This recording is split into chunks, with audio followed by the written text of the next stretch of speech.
Watu wengi wanaamini kuwa ugomvi wa Marekani pamoja na Irani ni ugomvi wa kidini. Wengine wanasema kwamba ni kuhusu demokrasia na wengine wanadhani ni kuhusu silaha za nyuklia pekee.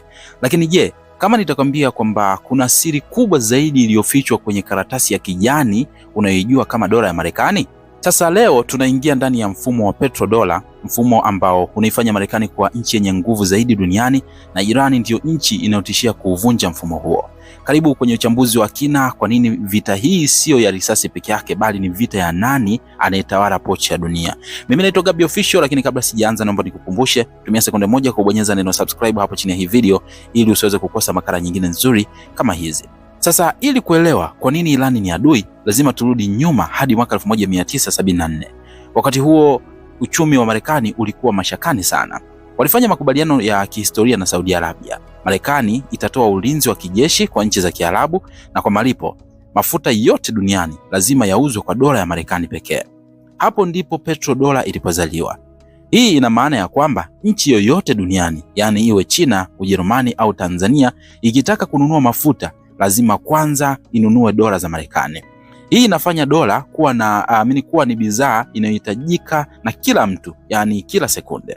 Kabla ya mwaka 1979, Irani ilikuwa mshirika mkubwa sana wa Marekani, lakini baada ya mapinduzi ya Kiislamu kila kitu kiliweza kubadilika.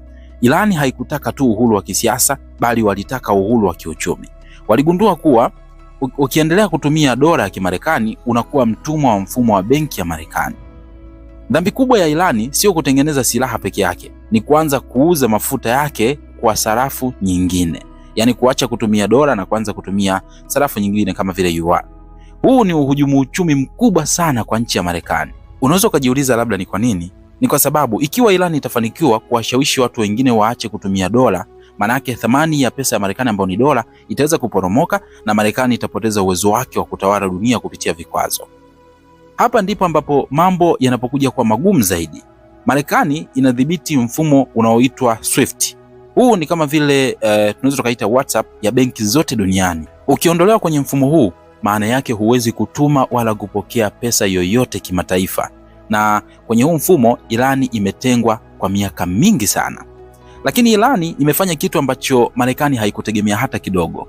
Wameanza kutengeneza mfumo mbadala wa kureplace hiyo SWIFT ili na wao waweze kuwashinda Marekani. Wameungana na Urusi na China kutengeneza digital currencies na mifumo ya malipo ambayo Marekani haiwezi kuiona wala kuweza kuzuia. Huu ni uasi mkubwa sana na wa kiwango cha hali ya juu dhidi ya utawala wa Washington. Sasa usichokijua hapa ni kwamba kila mwaka takriban 20% mpaka 30% ya mafuta yote duniani yanapita kwenye mlango wa bahari unaomilikiwa na Iran. Marekani inajua kuwa Iran akiamua kufunga mlango huu, basi bei ya mafuta itapanda hadi kufikia viwango ambavyo dunia haijawahi kushuhudia.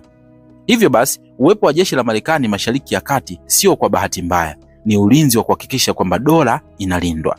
Wanahitaji kuhakikisha kwamba hakuna nchi yoyote yenye nguvu kama vile Iran inayoweza kuamua bei ya mafuta bila ruhusa ya Washington. Na hii ndiyo maana mauaji ya viongozi kama Qasem Soleimani yanatokea, na ni kuzuia ushawishi wa Iran unaotishia maslahi ya kifedha kwa nchi ya Marekani. Dunia sasa hivi tunafahamu inabadilika, na mgogoro wa Iran pamoja na Marekani sio wa nchi mbili tu. Ni mapambano kati ya mfumo wa dunia wa dola na mfumo mpya wa dunia ambao Irani inajaribu kuongoza. Sasa swali hapa linabaki kwa moja tu kwamba je, Marekani itaruhusu petrodola iweze kufa au Irani itapiga goti kabla haijabadilisha ramani ya uchumi wa dunia? Sasa nini maoni yako? Je, unadhani kwamba dola itazidi kwa mfalme au huu ni mwanzo wa mwisho wa utawala wa Marekani kiuchumi? Tuandikie maoni yako hapo chini, bila kusahau kusubscribe kwa ajili ya kupata makala nyingine nyingi zaidi kutoka hapa kupitia channel yetu ya Bongo Vibe.